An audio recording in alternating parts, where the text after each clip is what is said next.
L'interview matinale, première partie. Ce matin, j'ai le plaisir d'accueillir Sébastien Durand, aussi connu sous le nom de Seissac.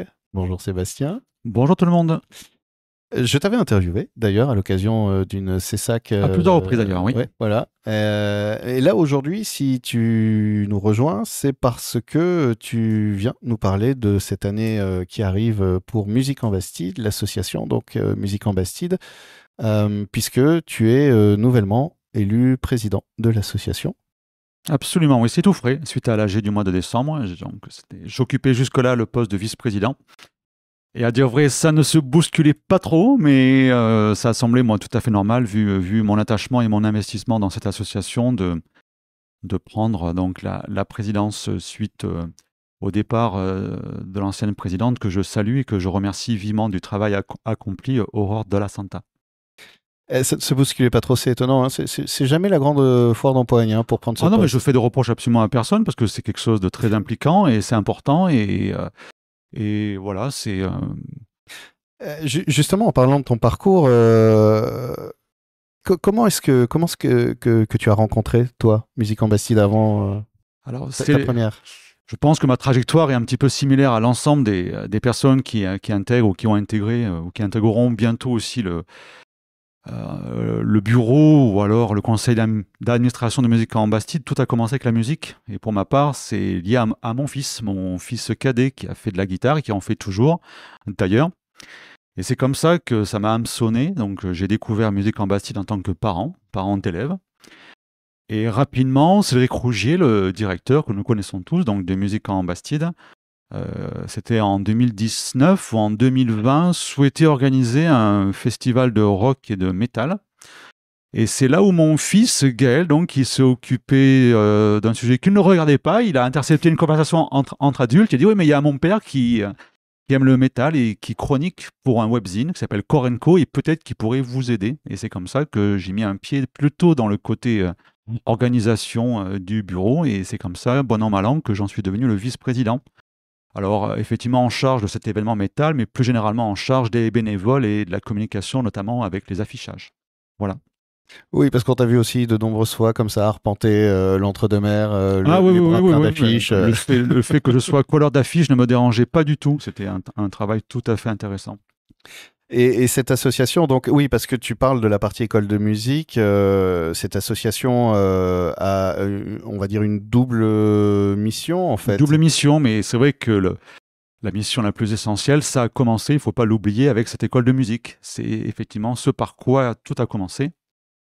Et effectivement, il y a ce côté double face, très important, mais qui sont connectés l'une avec l'autre. C'est une école de musique et une salle de concert, la salle Simone Veil, en sachant qu'on n'hésite pas très tôt à ce que les élèves, nos élèves, puissent très, très rapidement se confronter à ce jus de paix qui s'appelle la scène, peu importe leur niveau, leur stress. Ça nous semble très important et très valorisant pour eux, avec un micro ou un instrument, de monter sur scène. Et ça, c'est quelque chose que j'avais observé et que je trouve vraiment précieux. C'est-à-dire qu'effectivement, arriver à proposer comme ça à ses élèves de jouer sur scène, de rencontrer un public, c'est extrêmement précieux dans la pratique de sa musique et même Mhm. moteur pour... on sort un peu, on va dire, du cours, de l'école et on le met directement là, comme ça, sur scène. Et c'est un précieux cadeau, ça, que Oui, vous et faites aux élèves. c'est aussi c'est quelque chose pour nous, c'est des objectifs qu'on donne. Il y a deux, trois événements par an qui sont uniquement dédiés effectivement à l'école de musique, à l'instar, par exemple, des auditions qui ont lieu au mois de juin. Et c'est l'occasion de donner des repères et des sources de motivation, parfois de stress, à nos élèves. D'autant que ces élèves-là aussi se déploient au mois de juillet, au mois de juin, un petit peu dans les quatre coins de l'espace communautaire, en faisant des concerts à la demande de comités d'organisation. Et c'est vrai qu'on a facile 5-6 événements par an comme ça en juin et juillet qui permettent aussi à nos jeunes talents de se confronter à la réalité de la scène. La réalité de la scène, elle existe parce que justement, il y a une association derrière qui s'engage au quotidien. On sait que l'engagement bénévole, c'est un engagement mine de rien et qui demande de l'énergie, des moyens et un collectif. Et justement, ce bureau aujourd'hui, c'est aussi l'histoire d'un renouvellement puisque tu nous disais que il y a aujourd'hui combien? 4, 5, 6 nouveaux membres? Non, il y a 2, 4, 3, 4, beaucoup. En fait, il y en a beaucoup. Oui, c'est ça, oui. On a une... mais qu'est-ce qui s'est passé? Mais en fait, c'est que le bureau là, a été renouvelé. Ça faisait déjà 3 ou 4 ans que celui-ci était en place. Et comme tu le dis, le bénévolat, ça reste du bénévolat et on n'a rien à exiger d'un bénévole, si ce n'est du temps qu'il aimerait y mettre. Mais c'est des personnes qui, pour des raisons personnelles, des raisons professionnelles, ont fait un pas de côté et ont souhaité effectivement quitter le bureau. Mais sachez que toutes les personnes qui ont quitté le bureau restent malgré tout bénévoles et se mettent à disposition en cas de besoin de nos événements. Et donc le vice-président qui est devenu donc président, donc nous avons aujourd'hui une nouvelle vice-présidente, Laetitia Duprat, qui est en charge spécialement de la communication. Nous avons également Ève et Aurélie, secrétaire et secrétaire adjointe. Et effectivement, on a de la stabilité dans notre équipe de trésoriers, avec Maryse et Daniel, qui eux restent trésoriers ou trésoriers adjoints, et qui sont des relais très importants pour l'organisation pratique et financière de notre association. Alors, renouveler comme ça en partie le bureau, ça apporte une nouvelle énergie aussi, j'imagine. Oui, absolument. Parce qu'au-delà de ça, il y a des nouveaux membres du bureau, mais aussi des nouveaux membres bénévoles dans le conseil d'administration. Et là, effectivement, on a à peu près 7 à 8 personnes complètement nouveaux, en tout cas, pas tout à fait nouveaux parce qu'ils gravitaient autour de l'association en tant que bénévoles, mais ils ont voulu effectivement franchir le pas. Et on les remercie beaucoup. Et notamment, la plupart sont des musiciens. D'ailleurs, certains sont aussi membres d'autres organisations, d'autres associations, d'autres événements. Nous avons la chance, par exemple, d'avoir plusieurs membres de l'association qui gère le petit festival qui nous ont rejoints parce on joue à fond sur cette solidarité entre événements, entre associations. C'est très important. Alors, c'est ça. Maintenant, 2025 est là. Il y a un plan d'action, j'imagine. Et grosso modo, comment on détaillera tout ça dans la deuxième partie de l'interview, mais c'est quoi les grands axes pour cette année pour 2000? Monsieur le Président. Oui. Monsieur le Président, dites-nous tout. Parce que maintenant, nous voulons savoir, les Français, les sauvetériens, qu'est-ce que vous prévoyez? Non, tu disais, il y avait développer l'intersolidarité encore, la solidarité entre les associations, créer des événements repères aussi. C'est cela, oui. Alors, si je devais vraiment partir de la base, notre priorité absolue, c'est l'éducation populaire, c'est la culture populaire, adossée à un territoire. Et on veut effectivement, par le biais de nos propres élèves, mais aussi des écoles, des collèges et même du lycée du coin. Et je pense que l'événement du 4 février avec cette soirée chorale qui associe le collège de Rozan et le lycée de La Réole nous donne tout ce sens et effectivement miser sur ça. Avec effectivement identifier un lieu de culture par ces événements-là. Et en sachant que bien évidemment, en intégrant les élèves, c'est aussi les parents qui seront aussi à être amenés à associer et à repérer ce lieu de culture qui est très important, qui est vraiment ancré dans un territoire qui est celui de l'Entre-deux-Mers et du Sud-Gironde, et de faire très modestement rayonner cet endroit par la culture, parce qu'on a un écrin, on a un lieu. Cette salle Simone Veil, j'aimerais vous donner des exemples équivalents dans un milieu rural, dans le sud-ouest aquitain, mais à part qu'il n'y en a pas. Et c'est quelque chose avec un lieu jaugé à plus de 600 places, avec un tel potentiel, comme certains ont pu le voir avec le festival de métal, où on a organisé à côté du gymnase donc, tout un marché des exposants. Il y a vraiment un potentiel inouï que nous essayons modestement de valoriser, en sachant que c'est un travail, il faut bien l'avoir en tête, un travail de 10 ans. C'est un travail vraiment de longue haleine, même si l'énergie est maintenant, elle est instantanée, mais il faut aussi s'inscrire dans un temps moyen. Et tout ceci, on en reparlera, mais avec aussi une logique actorielle très forte, où on est là aussi pour s'associer avec des acteurs locaux associatifs, des acteurs politiques, des acteurs culturels, et on pourra, Et je pense, en parler. On va le développer tout à l'heure, justement, dans la deuxième partie de l'interview matinale avec Sébastien Durand, alias Saïsak, qui est donc le nouveau président de l'association Musique en Bastide.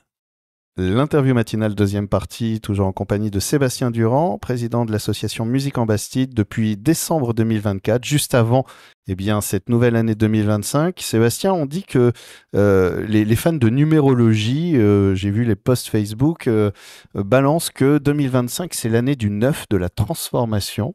Oui. Et justement, il y a cette idée aujourd'hui d'apporter une dynamique supplémentaire en fait à cette salle, notamment Simone Veil, puisque l'école de musique fonctionne. C'est un joli succès d'ailleurs sur un territoire rural comme ça.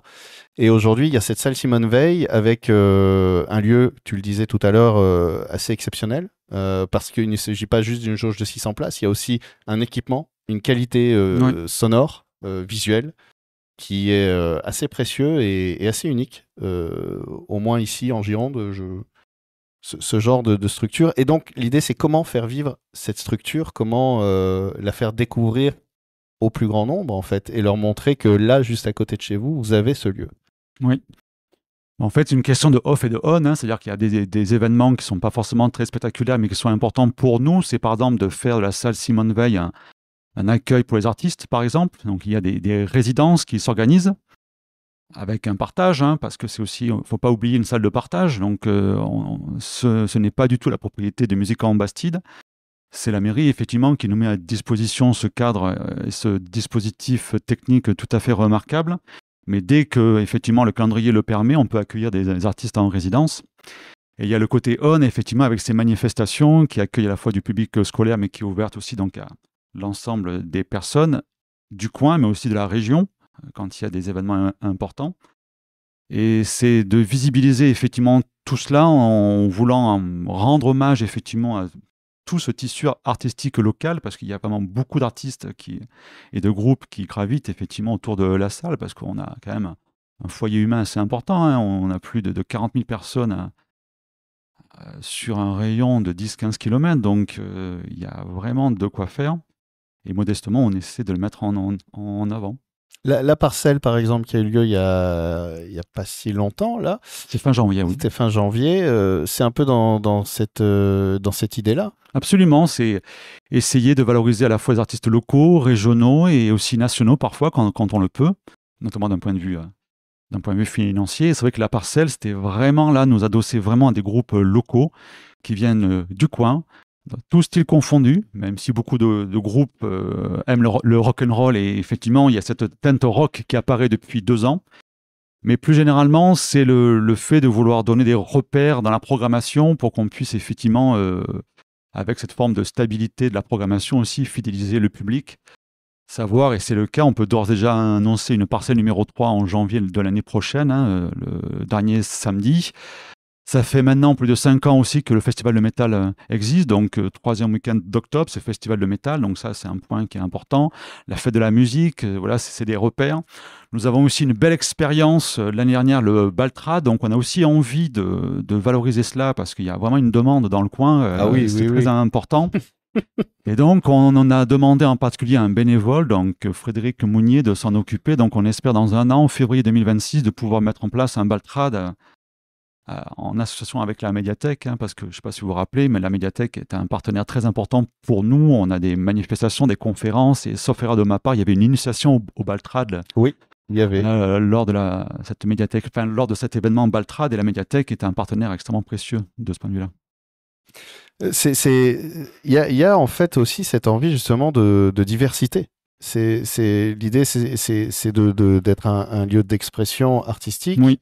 Et de proposer comme ça tout ce panel, d'être représentatif de la diversité de création.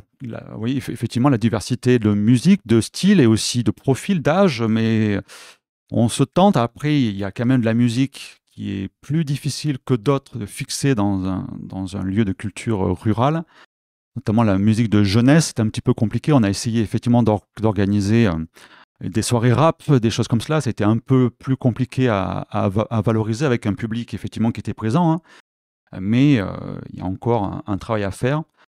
Faut pas non plus qu'on s'enferme, hein, comme tu le dis, hein, il faut qu'on s'ouvre et là on a une soirée blues qui va arriver, on a une soirée pop, rock, il y a le métal, on essaie effectivement, on est en coopération avec l'association qui gère les 24 heures du swing de Montségur, donc on a Mr. Chang qui arrive dans quelques semaines, donc avec cette soirée blues, on essaie effectivement de toper dans le spectre musical le plus large, parce qu'effectivement c'est ça aussi, c'est notre cahier des charges en fait, tout simplement. Tu parlais de solidarité interassociative. Là, justement, tu parles de bande originale qui va vous amener. Enfin, donc c'est une coproduction, en fait. C'est ça, c'est comme ça qu'on dit. C'est une coproduction. Alors là, effectivement, c'est pas une coproduction pure dans la mesure où nous, on s'occupe de l'accueil technique. Mais effectivement, c'est eux qui géreront tout le reste, la billetterie, la buvette, c'est un point qui est important. Et la technique, par contre, c'est là où on fournit effectivement toute l'aide technique.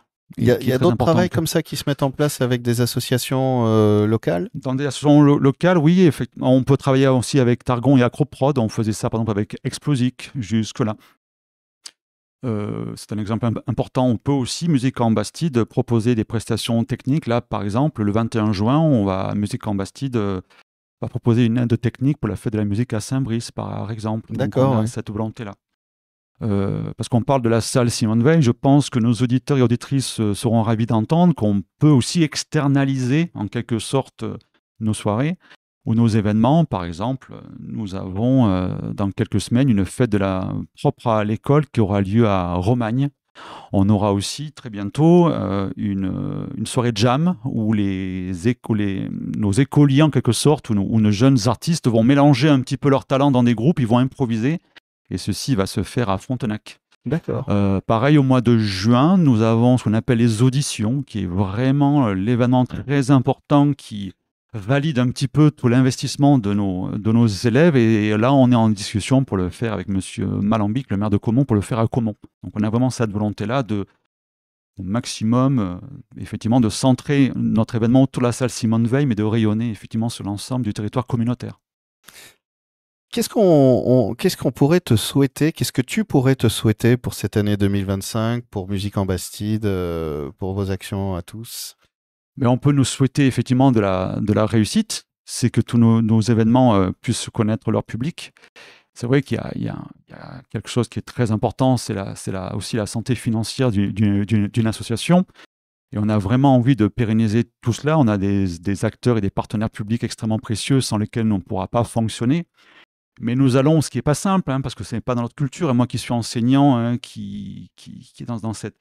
S'ouvrir effectivement vers le financement privé avec le mécénat, on a mis en place une commission à ce sujet-là où on va essayer, en sachant que les temps sont durs pour tout le monde, mais s'il y a des entreprises locales ou régionales implantées dans la région, effectivement, peut-être que certains voudront s'associer à nous. On a quand même des atouts à mettre en avant dans les supports de communication. On a plein de relais, plein de supports qui pourront peut-être plaire, et c'est déjà le cas. On a des partenaires qui nous suivent et qui sont là pour nous soutenir. Et en termes de communication, nous saurons aussi être des relais précieux pour eux, parce que nous avons aussi des choses à faire valoir. Ce point de vue-là. Oui, parce que c'est aussi la nouveauté, c'est que maintenant, je vois qu'il y a 4 commissions qui ont été formées justement pour accompagner l'action de... Dans la mesure où on a effectivement beaucoup de forces vives qui nous ont rejointes, on a pu ainsi, non pas cloisonner, mais plutôt diversifier et un peu muscler notre organisation. Au-delà du bureau, nous avons effectivement des commissions. Nous avons une commission programmation à ce sujet, et déjà le font beaucoup. N'hésitez pas, si vous êtes artiste, à nous contacter, en particulier sur notre mail musiqueenbastide@gmail.com, musique avec un S, donc musiqueenbastide@gmail.com, et on travaille dessus. On va se réunir la semaine prochaine. Nous avons aussi une commission très importante, une commission communication. On veut articuler effectivement nos efforts entre la communication de terrain, qu'il ne faut pas négliger, mais aussi la communication virtuelle entre nos comptes Instagram. Donc on a là, notamment grâce à notre vice-présidente, complètement repensé notre communication, en particulier sur Instagram. Et donc je vous invite à aller voir donc nos comptes Facebook et Instagram, où on a tenu à dissocier justement le Musique en Bastide, qui relève davantage des travaux et des événements de notre école de musique, de la salle Simone Veil, plutôt nos concerts, en sachant que bien évidemment, si vous avez des associations qui veulent par notre intermédiaire communiquer sur leurs événements, C'est le cas par exemple du Salon du Chocolat récemment, donc n'hésitez pas à nous contacter, on vous relaiera tout ça de manière effectivement très positive. Autre commission élément, j'en parlais, une commission mécénat, et aussi une commission qui risque de plaire aussi à certains et à certaines, c'est une commission studio. Nous avons un studio également qu'on va remettre en ordre et en fonctionnement pendant ces vacances-là, qui sera l'occasion pour nos écoliers, mais aussi pour nos artistes locaux, d'avoir un bel outil d'enregistrement. Ben, on arrive déjà à la fin de la deuxième partie et j'aurais bien voulu qu'on développe le sujet studio, mais le temps passe et le temps file. Le mieux, c'est finalement pour tous ceux qui sont intéressés déjà premier réflexe Facebook, Instagram, effectivement. Oui, nous avons également un site internet musicambastide.fr où on essaie d'avoir des informations pour ceux qui souhaiteraient avoir des cours, mais aussi sur nos événements. Voilà. Et donc pour tout suivre de l'actualité, de votre actualité qui promet de nombreux beaux événements encore tout au long de cette année, et on s'en fera le relais avec plaisir. Merci beaucoup, merci encore.